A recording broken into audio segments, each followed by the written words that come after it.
ya itu tadi, jalan-jalan gratis dan tinggal selama beberapa bulan di luar negeri.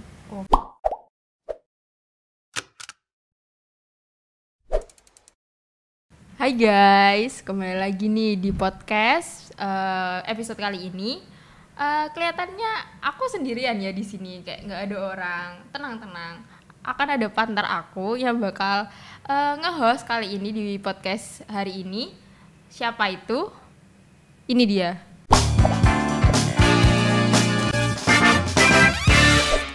Guys, Hai. coba kenalan dulu dong Kak. Siapa sih? Oke, kenalin teman-teman. Aku Mentari. Jadi hari ini aku akan nemenin kalian di podcast kali ini. Oke. Anyway, apa kabar nih? Ini lama kita nggak ketemu ya? Lama banget. Iya, sehat-sehat dong. Dengar-dengar lagi liburan ya kampusnya? Iya sih, lagi liburan Liburan kemana nih? juga. Liburan kemana? Dibilang kemana? Saya nggak kemana-mana sih, gitu. Jadi di rumah aja nih, bukannya anak milenial tuh dikit-dikit healing ke mana? Ke Malaysia, ke Singapura, ke Amerika, atau kemana? Kamu nggak kemana-mana nih? Healing yang dompetnya banyak sih ya. Kayaknya kamu kudu main yang lebih jauh deh, biar kamu tuh otaknya lebih fresh, healingnya tuh lebih gitu kayaknya. Kalau gratis sih saya mau sih Kak. Mau gratis? Iya, maunya sih gratis aja sih. Ya, Apalagi keluar negeri ya. Kalau liburan Iya. gratis, dibayarin, dapat sangu, terus tambah apa lagi? Ditambah kamu bisa kuliah. Siapa yang nggak Makin mau? seru nggak sih? Wah, seru banget sih. Kayaknya teman-teman semua di sini tuh pada pengen deh kayak gitu ya, liburan di luar negeri, jalan-jalan, dapat uang, habis itu dapat pengalaman juga. Bener, pengen banget. Aku juga Benar. pengen. Nah, denger nih narasumber kita kali ini itu adalah narasumber yang bukan kaleng-kaleng nih. Tahu nggak siapa? Siapa? Jadi denger ya, dia ini itu pernah keluar negeri, dibayarin, kuliah di sana, dan tiap bulan dikasih duit dong. Enak Pengen nggak sekali. nih? Pengen dong. Orang milenial nih pasti. Mau banget. Mimpinya kayak gitu deh. Iya, Kalau bisa bener, seumur bener. hidup kayak gitu, kayaknya mau seumur hidup deh. Iya nggak? Iya bener. Harus berguru sama Mbak. Nah, bener. Nah, pasti teman-teman semua penasaran kan siapa nih? Langsung aja kayaknya kita panggilin ya. Narasumber kita hari ini yaitu adalah Olivia. Hai, halo semuanya. Halo. Oke. Apa kabar nih Kak Olivia? Mungkin kita bisa kenalan dulu deh. Namanya siapa? Kemudian pengalamannya kayak gimana? Oke, jadi namaku Olive dari asli Pasuruan, Jawa Timur. Dan saat ini aku adalah mahasiswa di Digital Business Accounting Politeknik Ubaya. Oke. Nah, dengar-dengar Kak, pernah keluar negeri dibayarin ya? Bener nggak sih? Iya. Oke. Kemana nih Kak? Boleh diceritain nggak sih itu gimana? Jadi di tahun kemarin, di 2022 kemarin, aku diberi kesempatan untuk exchange di Taiwan, di kota Taichung. Jadi exchange ini merupakan salah satu program dari Kemendikbud. Nama programnya adalah ISMA atau Indonesia International Student Mobility Awards. Awalnya program ini buat sarjana saja, cuman tahun kemarin membuka untuk jalur vokasi. Jadi di sana kita mahasiswa vokasi diberi kesempatan untuk belajar di kampus di institusi perguruan tinggi di luar negeri, mengalami industrial experience juga, dan mungkin dapat kesempatan ya itu tadi, jalan-jalan gratis dan tinggal selama beberapa bulan di luar negeri. Oke. Berapa bulan? Enak banget ya, seru nggak sih? Pengen ya? dong. Pengen ya? banget. Nah, itu kalau boleh tahu berapa bulan Kak di sana? Kalau untuk aku sih selama 4 bulan 3 minggu. Oh, 4 bulan Lumayan. 3 minggu. Lumayan ya. sih, enak dibayarin. Dibayar. Nah, dengar-dengar di Taiwan ya Kak. Taiwan berarti bahasanya bahasa apa ya Kak ya?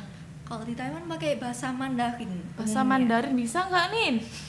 Bisa nggak? Susah. Jangan-jangan cuma bisa, saya cuma bisa ni hao ma aja. Ni hao ma itu apa ya Kak ya? Ya. Ni hao ma berarti I love you atau Ni hao I ma. nih.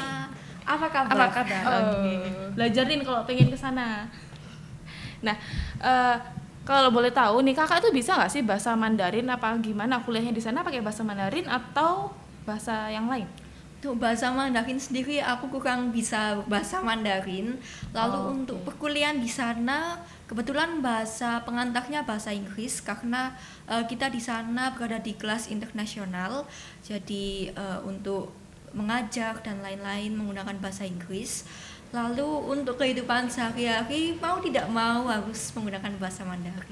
Kira-kira gitu nggak? Kesusahan nggak sih kan kesana basicnya cuma bawa basic English kan, terus tapi di kehidupan sana kita harus pakai Mandarin. Ada nggak sih kesusahan pas di sananya itu? Oh pasti sih, apalagi pertama datang di bandara kayak ini nggak tahu ngomong apa nih orang ini, kayak bingung komunikasinya gimana, terus kayak itu kan harus ke tempat karantina dan ada berbagai macam prosedur yang harus dilakukan. Jadi ya salah satu penolong adalah Google Translate dan Google Lens selama kehidupan di sana. Oke, jadi ternyata smartphone tuh berguna loh ya. Iya, berguna banget. Kita harus menggunakan teknologi saat ini dengan benar. Apalagi ada Google Lens tuh kita tinggal buka kamera aja ya gitu ya Kak. Langsung kita tahu translate-nya apa kayak gitu. Oke. Nah, kira-kira Kak, kalau kita misalnya ini baru masuk ke lingkungan baru, biasanya kan asing banget ya. Kita yang awalnya di Indonesia kayak gini, masuk ke negara Taiwan kayak gitu. Nah, ada nggak sih culture shock yang Kakak alami bener-bener shock banget dengan culture itu apa? Boleh tahu? Oh, definitely sih. Yang pertama tentu saja bahasa, karena jarang menggunakan bahasa Mandarin juga kan di kehidupan selama ini. Dan itu kayak bingung komunikasinya gimana sih sama orang itu, kayak ya terpaksa lagi kayak tadi menggunakan Google Translate dan Google Lens. Lalu yang kedua ini makanan di sana kalau menurutku hambar ya. Jadi kayak nggak ada pedas, nggak ada micin atau MSG, jadi harus siap-siap membawa bumbu-bumbu tambahan untuk kayaknya hambar kayak hatimu ya Den ya. Tidak ada yang jadi kayaknya generasi micin teman-temanmu ini kayaknya nggak bisa deh di sana. susah. Bisa deh, tapi kalau Bisa. harus bawa micin satu Kita kaleng nanti satu kayaknya. koper ya. Oh iya benar. Banyak gitu, biar aman gitu. Iya benar. Oke, Kak, ngomong-ngomong waktu di sana itu gimana sih perkuliahannya? Sama atau beda ya sama di sini? Mungkin hal yang paling membedakan tuh apa sih antara di Taiwan sama di Surabaya, di Indonesia?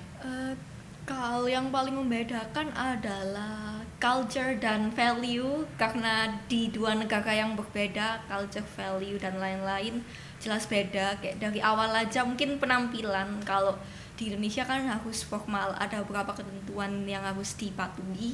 Kalau di sana sangat santai sekali, jadi mungkin kuliah menggunakan sandal dan kaos tidak berkerah itu adalah hal yang wajar, terutama saat summer ya.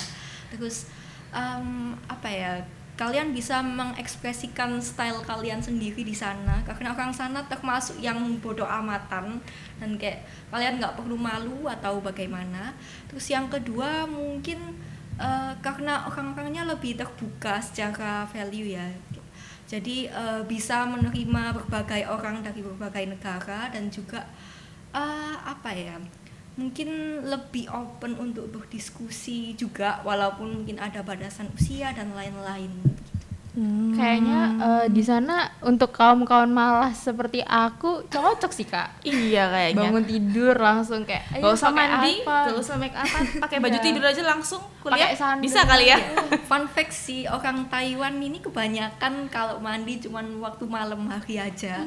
Jadi pagi nggak mandi nih Kak? Jadi pagi mungkin siap-siap apa ya, Cuci gosok muka gigi, aja cuci kali ya, muka. sikat gigi. Sangat cocok untuk diriku yang Nah, malas cocok. ini. Untuk itu yang cocok Kak, kamu Kak.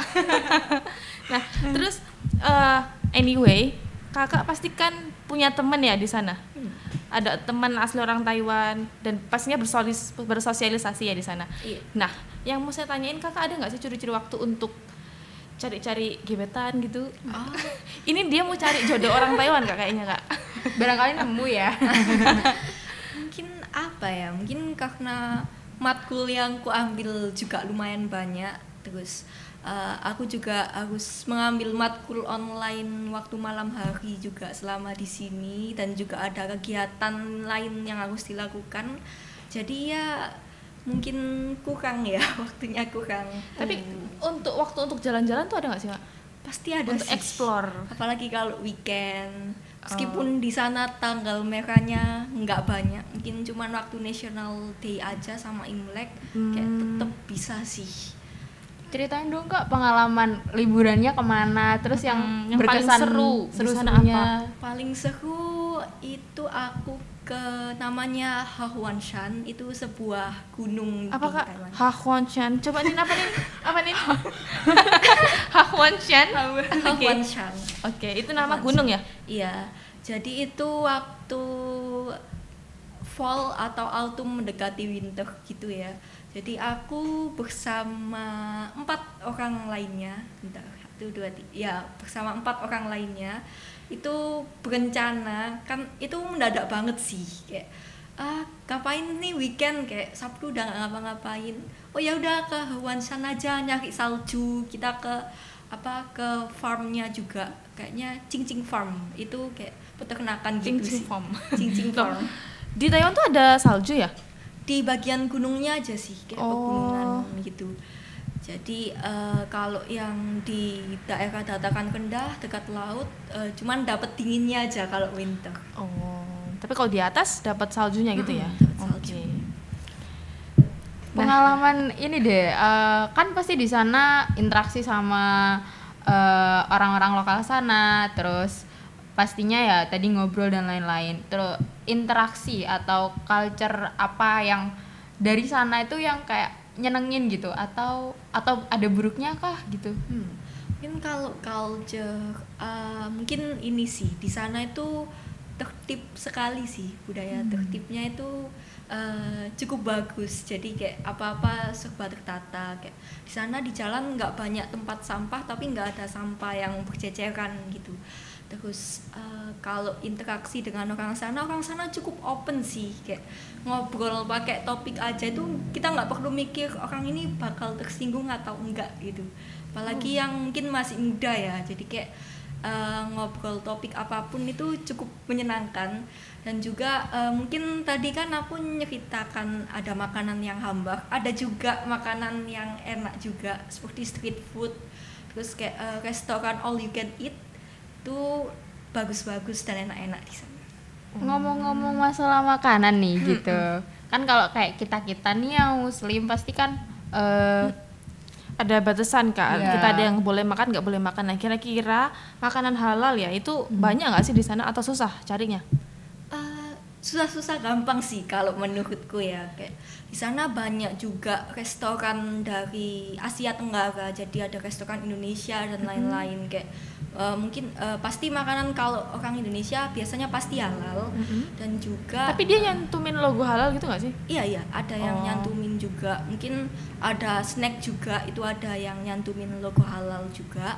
Terus kalau cari makanan halal mungkin lebih ke, kalau mau cari aman sekalian yang vegetarian atau vegan food aja sih. Itu kan pasti aman dari segala macam hal-hal. Iya benar. Nah tapi kalau untuk sholat nih Kak, sholat di sana banyak nggak sih masjid atau musola gitu buat kita ibadah? Kalau musola, kebetulan di kampusku ada musola. Jadi komunitas muslim yang di kampus biasanya kalau ibadah di sana. Dan kalau misal waktu kuliah terus mepet waktu sholat, kita bisa izin ke dosen untuk sholat di belakang kelas dan orangnya pasti mengizinkan, jadi kayak take your time, it's okay. Dan untuk masjid sendiri mungkin baru di kota-kota besar sih, itu kayak pasti di kota Taipei, Taichung gitu pasti ada masjid. Enak ya. Enak, berarti masih muslim friendly lah di sana. Iya benar. Tapi ngomong-ngomong di sana tuh rata-ratanya orangnya agamanya apa sih Kak? Setahu aku Buddhis sama Confucianism ya itulah. Jadi yang sebagian besar tuh Buddha gitu ya. Sebagian besar Oke. Buddhis. Nah, ini kan Kakak udah pulang nih ya ke Indonesia. Nah, kira-kira hal apa sih yang paling Kakak kangenin waktu Kakak di Taiwan tuh? Makanan sehat pertama, karena makanannya di sana aku Rebus-rebus gimana ya? gitu kah? Iya sih, cuman mungkin kayak sayur gitu, kayak di sini kan mungkin nggak suka sayur atau gimana. Kalau di sana sayurnya enak-enak banget. Terus yang kedua bubble milk tea-nya itu beda sekali, dan bisa dicari di mana-mana. Kayak kayak di dekat kampusku itu ada toko bubble milk tea dan berbagai macam minuman. Itu lumayan affordable juga sih. Enak ya. Enak ya, kita pusing dikit habis ngerjain tugas bisa keluar beli boba. Healingnya makan bisa, ketemu boba, apalagi suka yang cus gitu. Berarti Itu, Misue gampang nggak sih kak? Oh iya, anyway Misue ada nggak di sana? Nggak ada, karena itu Waduh. kan dari Di sini aja ya? mainland kan. Oh. Dari mainland, bukan dari Taiwan. Oh kirain dari sana, bukan ya berarti? Bukan. Di sini di mana-mana udah ada itu deh.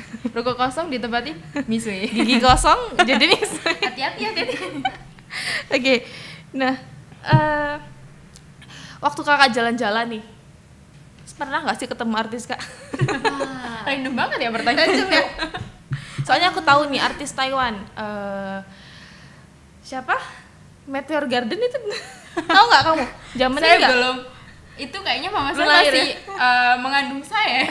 Saya juga nggak tahu itu. Kalau tahu Meteor Garden kah? Tahu sih, cuman Nah, nggak itu- tahu detailnya. Itu mereka rata-rata yang untuk artis ibu kotanya itu tinggalnya di tempat kakak itu atau di tempat yang lain ya? Kayaknya Kayak di sini kan misalnya di Jakarta gitu.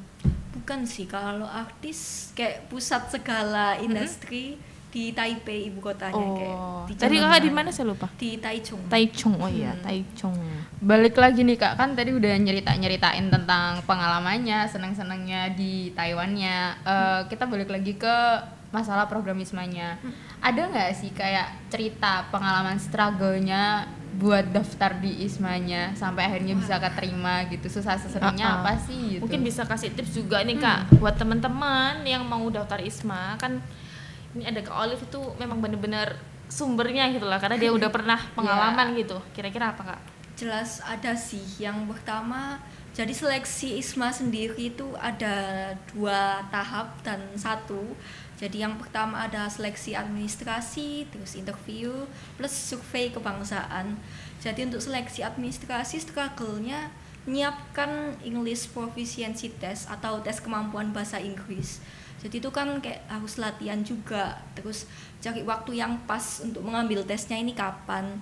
Juga ada dokumen lain yang harus dipersiapkan seperti transkrip, terus esai, mungkin surat rekomendasi dari Kaprodi atau apa, aku lupa. Itu jadi mungkin time managementnya harus kayak dikelola dengan baik, apalagi kalau ada masih banyak kegiatan perkuliahan di kampus. Jadi mungkin harus itu sih, prepare segala hal.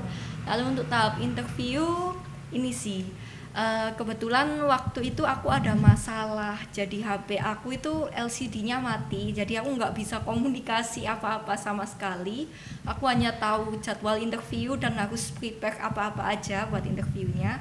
Jadi ya kayak gimana ya, overthinking sih mungkin, kayak wah itu di grup ada info apa nih, apa jangan-jangan ada perubahan atau gimana, terus kayak belum gugup waktu interviewnya sendiri. Itu sih kalau cara mengatasinya apa ya, mungkin lebih prepare dulu sih kalau buat interview, kayak dari device, pastiin udah siap, terus pastiin kalian udah paham diri kalian.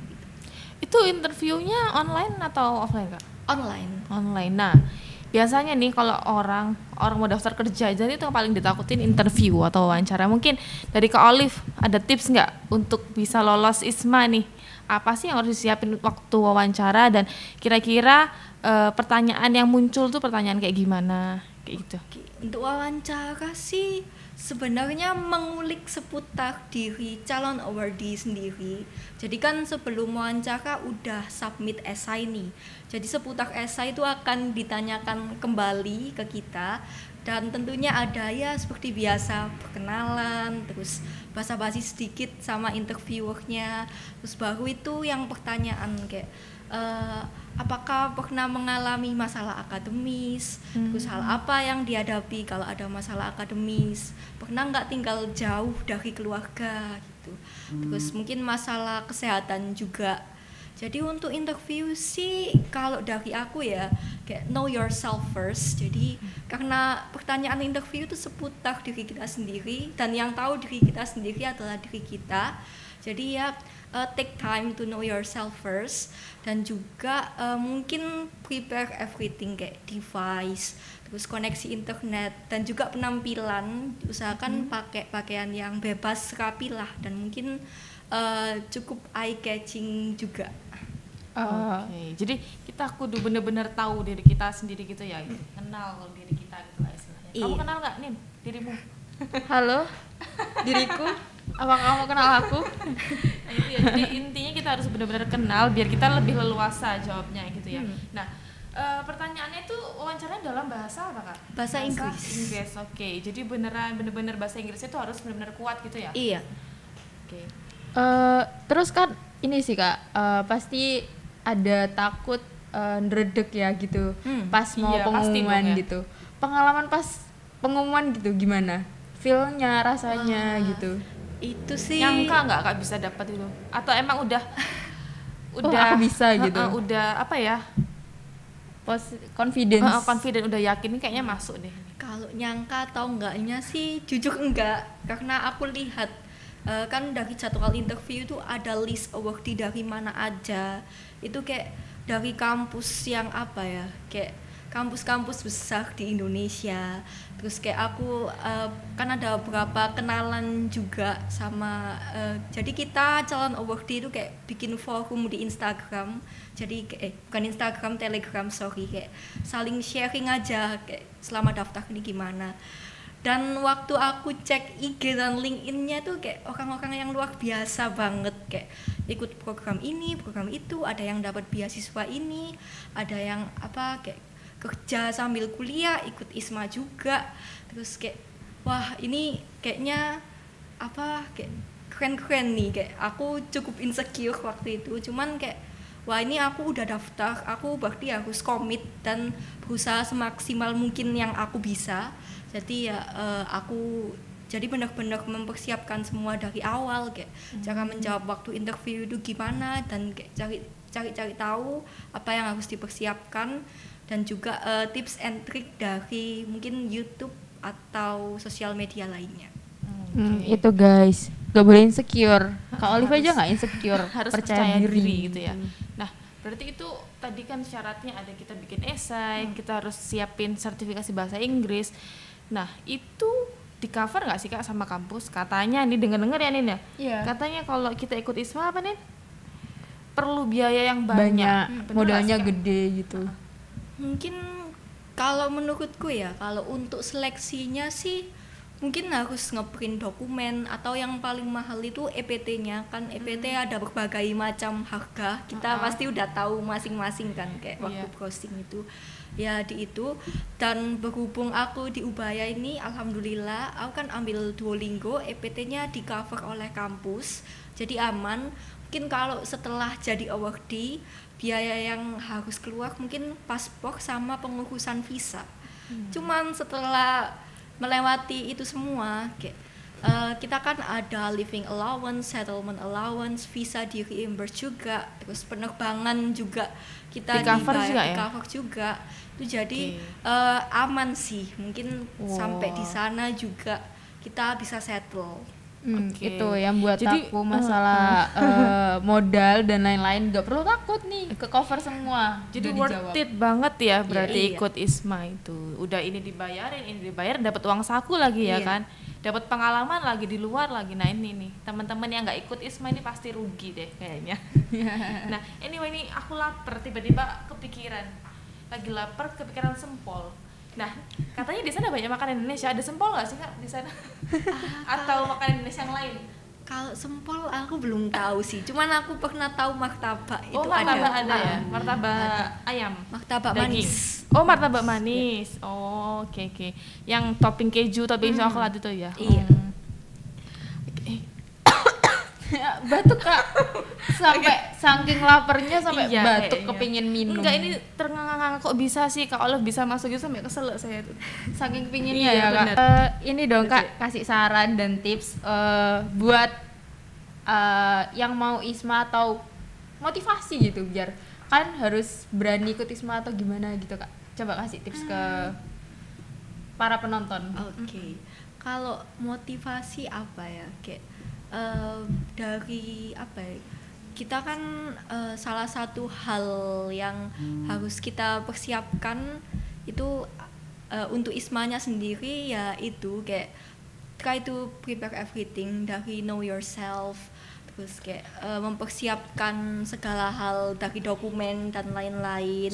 Terus untuk motivasi, kalau dari aku belajar di luar negeri dan tinggal di sana selama hampir 4 bulan lebih, itu kayak kita bisa belajar berbagai sudut pandang dari masing-masing orang, karena di sana kita ketemu orang yang berbeda latar belakang, beda negara juga, beda bahasa, dan juga aku ketemu orang-orang yang luar biasa, teman-temanku yang selama aku exchange di Asia Unif, aku ketemu orang-orang keren yang kayak baik dan gak pelit untuk membagikan apa yang dia punya, mulai dari ilmu dan lain-lain, dan juga sharing pengalaman. Lalu untuk skill mungkin kita bisa lebih adaptif dan mungkin memandang sesuatu itu dari segala sisi dan perspektif yang berbeda sih. Itu sih Kak, ya. Itu deh kayaknya semua yang diomongin Mbak Olive itu kudu bener-bener calon peserta ISMA itu catat deh, biar mereka bisa tembus nih ke pilihannya, kampus-kampus pilihannya. Oh iya, ada yang ketinggalan nih tadi. Jadi waktu awal kakak daftar ISMA itu kakak pilihan utamanya emang di Taiwan atau ada boleh lebih dari satu ya milihnya? Jadi seingatku ada 3 pilihan. Aku pilihnya yang sesuai prodi dan EPT. Jadi kan aku prodi accounting dan EPT ku Duolingo. Yang nerima itu seingatku 4 atau berapa gitu. Cuman aku nyesuaiin juga sama kurikulum juga. Jadi aku milih di Asia University Taiwan, terus di Nottingham ini di UK. Lalu yang terakhir di Strathclyde itu di, aku lupa, Ireland atau Scotland, aku lupa kok, di Strathclyde gitu di Eropa. Dan semuanya prodi pokok membahas accounting gitu. Itu kakak diterima di pilihan pertama, kedua atau ketiga? Pertama sih. Jadi emang pengen di Taiwan itu ya? Iya, dari Unif dan juga industrial experience-nya juga. Nah itu berarti kan 1 semester di sana. Nah untuk yang kuliah di sininya itu gimana ya? Bisa ditransfer dalam bentuk SKS kah atau tetap kakak harus ngulang 1 semester lebih panjang atau gimana?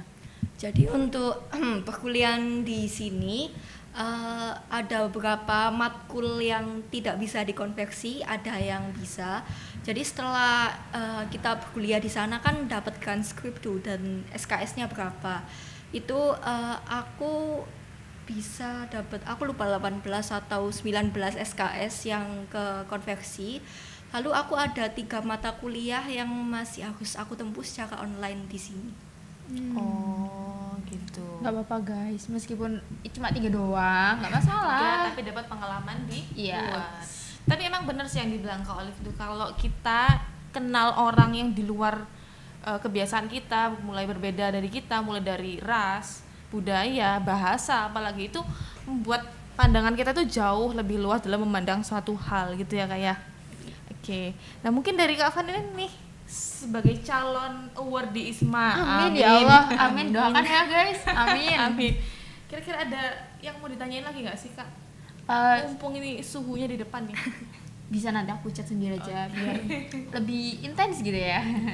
Oke, terima kasih banyak Kak Olive udah share banyak banget pengalamannya sama kita. Dan tentunya itu akan bermanfaat banget buat teman-teman yang mau daftar ISMA di tahun 2023. Benar, makasih banget Kak Olive, sukses selalu ya buat karirnya nanti ke depan. Amin. Buat kuliahnya. Oke, terima kasih. Bye. Bye-bye.